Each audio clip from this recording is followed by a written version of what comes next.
श्रीराम द्वादशाधिकशततम सर्ग। विभीषण का राज्याभिषेक और श्री रघुनाथ जी का हनुमान जी के द्वारा सीता के पास संदेश भेजना। देवता, गंधर्व और दानवगण रावण वध का दृश्य देखकर उसी की शुभ चर्चा करते हुए अपने अपने विमान से यथास्थान लौट गए। रावण के भयंकर वध, श्री रघुनाथ जी के पराक्रम, वानरों के उत्तम युद्ध, सुग्रीव की मंत्रणा, लक्ष्मण और हनुमान जी की श्रीराम के प्रति भक्ति, उन दोनों के पराक्रम, सीता के पातिव्रत्य तथा हनुमान जी के पुरुषार्थ की बातें कहते हुए वे महाभाग देवता आदि जैसे आए थे उसी तरह प्रसन्नता पूर्वक चले गए। इसके बाद महाबाहु भगवान श्री राम ने इंद्र के दिए हुए दिव्य रथ को, जो अग्नि के समान देदीप्यमान था, ले जाने की आज्ञा देकर मातली का बड़ा सम्मान किया। तब इंद्र सारथी मातली श्री रामचंद्र जी की आज्ञा से उस दिव्य रथ पर बैठकर पुनः दिव्य लोक को ही चले गए।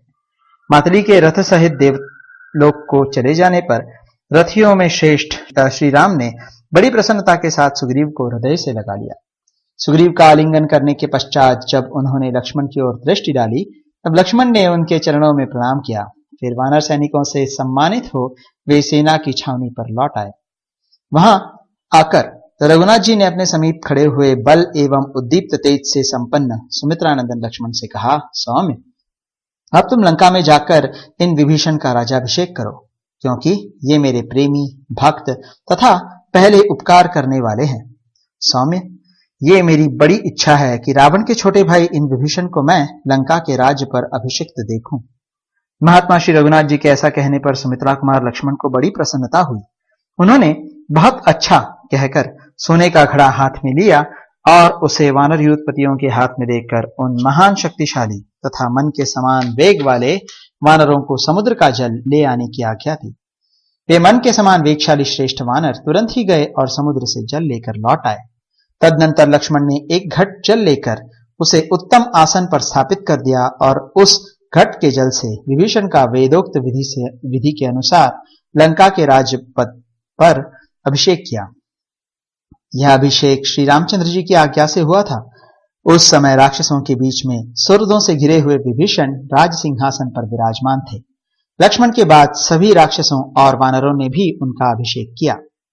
वे अत्यंत प्रसन्न होकर श्री राम की ही स्तुति करने लगे। राक्षस राज विभीषण को लंका के राज्य पर अभिषिक्त देख उनके मंत्री और प्रेमी राक्षस बहुत प्रसन्न हुए।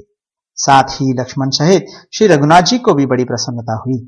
श्री रामचंद्र जी के दिए हुए उस विशाल राज्य को पाकर विभीषण अपनी प्रजा को सांत्वना दे श्री रामचंद्र जी के पास आए। उस समय हर्ष से भरे हुए नगरवासी निशाचर विभीषण को अर्पित करने के लिए दही, अक्षत, मिठाई, लावा और फूल लाए। दुर्धर्ष पराक्रमी विभीषण ने वे सब मंगलजनक मांगलिक वस्तुएं लेकर श्री राम और लक्ष्मण को भेंट की।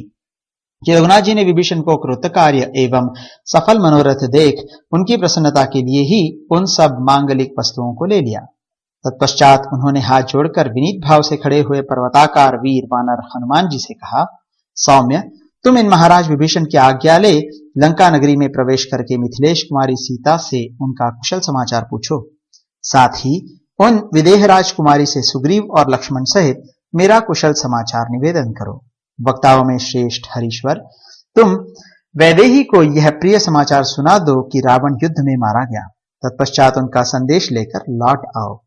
इस प्रकार श्री वाल्मीकि निर्मित आर्ष रामायण आदि काव्य के युद्ध कांड में 112वां सर्ग पूरा हुआ।